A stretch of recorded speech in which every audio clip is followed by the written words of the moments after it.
लग्नाचे दागिने म्हणजे श्रीमंत पेशवाई दागिने, नाशिकचे सुप्रसिद्ध सराफ मयूर अलंकार सराफ। प्रसूत महिलेचा जिल्हा रुग्णालयात उपचार घेत असताना मृत्यू झाला।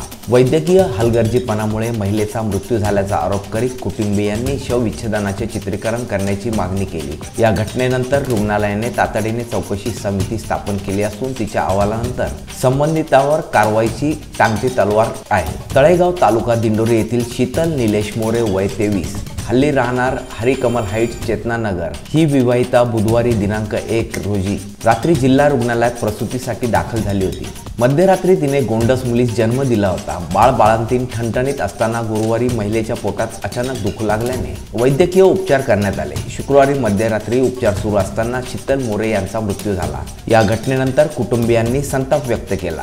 सदर घटनेची माहिती कानोकान पोहोचल्याने नातेवाईकांसह शेकडो आप्तेष्टांनी जिल्हा रुग्णालयात धाव घेत आरोग्य यंत्रणेच्या दुर्लक्षामुळेच महिलेचा मृत्यू झाल्याचा दावा केला।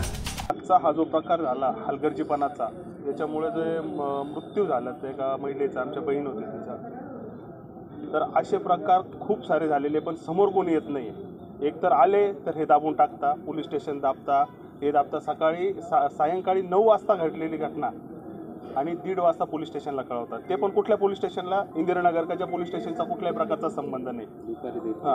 दुपारी 1:30 वाजता कळवतात। दुसरी गोष्ट अशी का ते येऊन पण इथे काहीच नाही। अजून आतापर्यंत आम्ही इथे थांबलेलो आहे, सर्व नातेवाईक बसलेले सगळे इथेच आहे आणि त्यांचे एकच चालले का PM कुठे करायचं।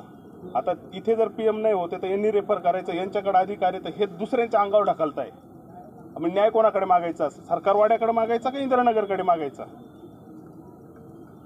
तर ही जी घटना झालेली याच्यामध्ये जे कोणी संबंधित डॉक्टर वगैरे असतील तर त्यांच्यावर योग्य ती कारवाई करावी एवढी आमची विनंती। असं झालं, आम्ही 1 तारखेला इथे आलो,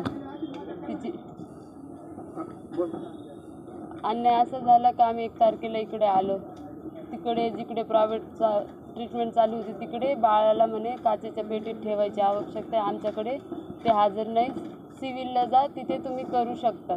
इथे आल्यानंतर इथले डॉक्टरने पहिले तिला बेडवर झोपवलं, मग 10 जण शिकाऊ आले आणि तिच्या तिथे हात घातले। त्याच्यानंतर ते म्हटले का हिचं सीझर करावं लागेल। बाळाचे ठोके त्यांनी बघितलं नाही लवकर म्हणून त्याचे बाळाचे ठोके कमी पडले आणि तिचं सीझर केलं। सीझर करून आणल्यानंतर तिला जनरल वॉर्डमध्ये टाकलं। तिला मेन प्रोसेस अशी द्यायची होती, ICUमध्ये तिला सगळं टाकून ती प्रोसेस त्यांनी करायला पाहिजे होती, ती केली नाही त्यांनी। ते पण त्यांनी व्यवस्थित केलं नाही। नंतर तिला त्रास व्हायला लागला। मी सारखी त्या सिस्टर डॉक्टरांना सांगायला जायची का तिला त्रास होतोय, चला तुम्ही। ती म्हणायला लागली का हीच एकटी आहे का सीझर झालेली, सगळ्या बाकीच्या आहेत ना। मी म्हटलं सगळ्या बाकीच्या आहेत पण सगळ्यापेक्षा जास्त तिला त्रास होतोय, तिची दुसरी प्रोसेस चालू करा। त्यांनी केली नाही। अशी 10 वेळा गेले त्या उठत नव्हत्या, एकमेकीशी हसायच्या, काय मोबाईल काय खेळायच्या, म्हणजे त्यांना एक मजा वाटली सगळ्या गोष्टीची। जेव्हा तिला खूप त्रास व्हायला लागला, ती डोळे माझ्यासमोर पांढरे करत होती, त्या दुसऱ्या डॉक्टर आल्या, मी त्यांना सांगितलं असं। ती म्हणे काय नाटकं लावलेत तू। मी मग तिला ओरडले, माझी बहीण होती म्हणून। ती माझा भाऊ आल्यानंतर म्हणे ही तोंड लावते माझ्याशी, ही इथून हालेल तेव्हाच मी पेशंटची ट्रीटमेंट चालू करेल। मला तिने हाकलून लावलं।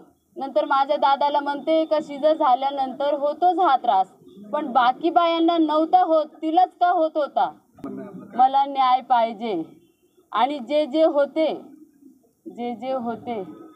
त्यांना न्याय मला पाहिजे, त्यांना काढून टाकायचं हेच मला विनंती। आज माझी बहीण गेली, उद्या दुसऱ्याच्या नाही जायला पाहिजे। 1 जानेवारी रात्री साधारण 9:30 वाजता शीतल निलेश मोरे हे आमच्याकडे इन लेबर पेशंट ॲडमिट झाले। त्यांचं तात्काळ हे नगरपालिका च्या हॉस्पिटलमधनं आमच्याकडे रेफर झाले होते। त्यांचं सगळं चेकअप करून इमिजिएटली 1 तासाच्या आत त्यांचं सीझर केलं। त्याच दिवशी 10:30 वाजता पेशंट स्टेबल झाले होते। सकाळी सगळं डॉक्टरांनी राऊंड वगैरे घेतला होता, तोपर्यंत व्यवस्थित होते। अचानक 2 तारखेला संध्याकाळी त्यांना त्रास व्हायला सुरुवात झाला आणि त्याच्यामध्ये आम्हाला थोडं अपयश आल्यामुळे ते दगावल्या। मुलगी सुखरूप आहे, सगळं व्यवस्थित आहे आता याच्यामध्ये नातेवाईकांनी जी तक्रार केली आहे त्याच्या अनुषंगाने आम्ही 2 लेवलच्या कमिटी फॉर्म केलेल्या आहे, एक जिल्हास्तरीयचा आणि एक डेप्युटी डायरेक्टर सरांचे. दोघं कमिटीने इथल्या लोकांचे आणि जे तक्रारदार आहे त्यांचे जबाब घेतलेले आहेत. आता PM रिपोर्ट आल्यानंतर हे जबाब आणि हे सगळं केल्यावर जो अभिप्राय येईल त्याच्याप्रमाणे जो दोषी असेल त्याच्यावर सक्त कडक कारवाई करण्यात येईल. सकाळी जिल्हा शल्य चिकित्सक डॉक्टर चारुदत्त शिंदे यांनी घटनेची दखल घेत खात्याअंतर्गत चौकशी समिती स्थापन केली. दिवसभर या समितीने मृत महिलेवर उपचार करणाऱ्या अधिकारी कर्मचाऱ्यांची चौकशी केली. मात्र नातेवाईकांनी शवविच्छेदनाचे चित्रीकरण करण्याचा आग्रह धरला, त्यामुळे परिसरात तणाव निर्माण झाला होता. जिल्हा रुग्णालयातील शवागारात चित्रीकरणाची सुविधा नसल्याने धुळे येथे मृतदेह घेऊन जाण्याचा सल्ला देण्यात आला. मात्र दिवसभर त्यावर तोडगा निघू शकला नाही, त्यामुळे रात्री उशिरापर्यंत हा गोंधळ सुरूच होता. अमर सोळंके, मी नाशिककर न्यूज, नाशिक.